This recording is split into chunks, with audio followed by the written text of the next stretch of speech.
আসসালামু আলাইকুম ওয়া রাহমাতুল্লাহি ওয়া বারাকাতুহু। সম্মানিত দর্শক সকলকে আবারও স্বাগত জানাচ্ছি বিআর মাসুদ ব্লগের আরও একটা নতুন ভিডিওতে। বিশেষ করে এই মুহূর্তে যারা বাংলাদেশ থেকে ভারতে যাচ্ছেন তাদের জন্য আজকের এই ভিডিওটা খুবই গুরুত্বপূর্ণ হতে চলেছে। আর বিশেষ করে যারা পশ্চিমবঙ্গ হয়ে যাচ্ছেন তাদের জন্য বিশেষ সতর্কতামূলক এই ভিডিও। অবশ্য বাংলাদেশের চারিপাশে যতগুলো ভারতের অঙ্গরাজ্য আছে সব কয়টা অঙ্গরাজ্যতেই বিজেপি সরকার ক্ষমতায় আছে, সুতরাং কোনো বর্ডারই আপনার জন্য সুখকর হবে না। তবে আপনাদের যেহেতু ইতিপূর্বে আসাম বা ত্রিপুরা বর্ডার দিয়ে যাওয়ার অভিজ্ঞতা আছে বিজেপি শাসন আমলে, কিন্তু হয়তোবা এই পশ্চিমবঙ্গে বিজেপি ক্ষমতায় আসার পরে সেই বর্ডার দিয়ে যাওয়ার অভিজ্ঞতা নেই, তাই আপনাদের জন্য বিশেষ সতর্কতামূলক পোস্ট। বিশেষ করে পশ্চিমবঙ্গে বিজেপি ক্ষমতায় আসার পরে ইমিগ্রেশনের অবস্থা আগের চাইতে অনেক অনেক বেশি হার্ড এবং বলতে গেলে বেশ কিছু বাড়াবাড়িও আমরা লক্ষ্য করছি। বিশেষ করে যেই সমস্ত যাত্রীরা মেডিকেল ভিসায় যাচ্ছে, মূলত এখন মেডিকেল ভিসা ছাড়া অন্য কোনো ভিসাই কিন্তু ভারত যাওয়া আসা হচ্ছে না বললেই চলে।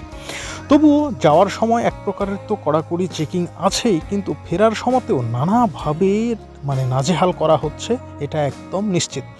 গেল কয়েকদিন আগে বাংলাদেশি এক মেডিকেল যাত্রী ভারতে গিয়েছিল সিএমসিতে চিকিৎসা করাতে।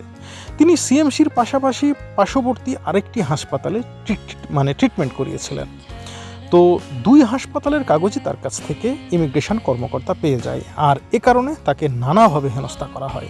যদিও বা যে হসপিটালের নাম তার পাসপোর্টে উল্লেখ আছে সেই হসপিটালে চিকিৎসা করা বাধ্যতামূলক, কিন্তু তার পাশাপাশি যদি সহযোগিতামূলক অন্য কোনো হাসপাতালে ট্রিটমেন্ট নেওয়া হয় তাহলে এতে কোনো প্রবলেম হওয়ার কথা নয়, বা এই ধরনের কোনো সার্কুলেশনও ভারতীয় হাই কমিশন থেকে এখন অবধি দেওয়া হয়নি। কিন্তু তারপরেও একজন বাংলাদেশিকে নাজেহাল করা হয়েছে, এবং শুধু একজন নয়, পরবর্তীতে অনেকের খবরই আমরা জানতে পেরেছি নানাজনকে নানাভাবে বিভ্রান্ত করা হয়েছে। সেই সমস্ত বিভ্রান্তির তালিকাগুলো কিন্তু অনেক বড়। কাউকে জিজ্ঞেস করা হয়েছে ভারতে কোনো আত্মীয় স্বজন আছে কিনা, সে যখন স্মুথলি বলেছে হ্যাঁ আছে, তখন তার ভিসা রিজেক্ট পর্যন্ত করা হয়েছে, যে তাহলে আপনি মেডিকেল ভিসাতে নয় বরং আপনি যাচ্ছেন আত্মীয় বাসা বেড়াতে। এক্ষেত্রে হিন্দু মুসলিম কোনো দেখাদেখি নেই। সো আপনি যদি ইমিগ্রেশনে যান এবং আপনাকে যদি স্মুথলি তারা জিজ্ঞাসাও করে, বা আপনার পাসপোর্টে যদি হিস্ট্রি থাকে সেই হিস্ট্রি অনুযায়ী যদি জিজ্ঞেসও করে, আপনি সোজা কথা বলবেন আপনার কোনো আত্মীয় স্বজন নেই। আর আত্মীয় স্বজনের পরিচয় দেওয়া মানেই আপনাকে এই মুহূর্তে নো এন্ট্রি। তবে হিন্দু ভাইদের জন্য বিশেষ সুযোগ হচ্ছে তীর্থ ভিসা। তীর্থযাত্রীদের ক্ষেত্রে কড়াকড়িটা তুলনামূলক কম বললেই চলে, বা নেই বললেও এক প্রকারে ভুল হবে না। কিন্তু এটা বাদ দিয়ে যে সমস্ত ছাত্রছাত্রী ভাই বোনেরা স্টুডেন্ট ভিসায় ভারত যাচ্ছে বা ডাবল এন্ট্রি ভিসাতে দু একজন যাচ্ছে, তাদেরকে তো আরও বেশি চেকিং করা হচ্ছে, তাদেরকে আরও নানাভাবে ধরাশায়ী করার চেষ্টা করা হচ্ছে। বিশেষ করে তীর্থ ভিসা বাদ দিয়ে অন্য যে কোনো ভিসার যাত্রীদের জন্য এই মুহূর্তে ভারতের ইমিগ্রেশন কিন্তু এক প্রকারের আতঙ্কের নাম। তবে আপনি হয়তো বলতে পারেন, আপনার যদি সব কিছু ঠিকঠাক থাকে তাহলে কেনই বা আতঙ্ক হবে। বিশেষ করে কিছুদিন আগের একটা কথা বলি, এক ভদ্রমহিলা তিনি ভারতে যাচ্ছিলেন ট্রিটমেন্ট করাতে, তিনি যাবেন চেন্নাইতে, কিন্তু তার মেয়ের বিয়ে হয়েছে ভারতে। তার হিস্ট্রি দেখার পরে একজন ইমিগ্রেশন কর্মকর্তা তাকে প্রশ্ন করেছিল যে আপনার এই হিস্ট্রিতে আপনি কোথায় গিয়েছিলেন। সে স্পষ্টভাবে বলেছে, আমার মেয়ে এর আগে ভারতে পড়াশোনা করতে এসে ভারতেই বিয়ে করেছে, তাই তাকে আমি মাঝে মাঝে দেখতে আসতাম।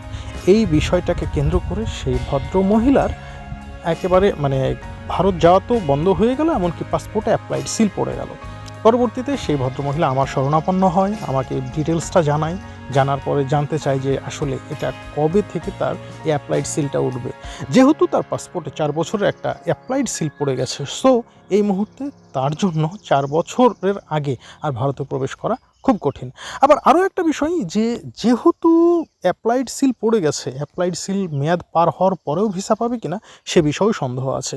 শুধু তাই নয়, ভারতীয় একটি লোকাল বাসে একজন বাংলাদেশি মহিলার ব্যাগ চেক করা হয়েছে, টিফিন ক্যারিয়ার চেক করা হয়েছে, তার টিফিন ক্যারিয়ারে কোনো গরুর মাংস বা গোমাংস আছে কিনা।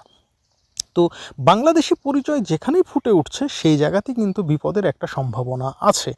আর এই মুহূর্তে আইনের সহযোগিতা পাওয়াটাও আপনার জন্য অনেক অনেক টাফ বিষয় হয়ে যাবে। গেল কয়েকদিন আগে এমন একটা খবর আমরা পেয়েছি, মার্কুইজ স্ট্রিটে একজন বাংলাদেশিকে শারীরিকভাবেও লাঞ্ছিত করা হয়েছে, যদিও বা তিনি প্রশাসনের কোনো সহযোগিতা পায়নি।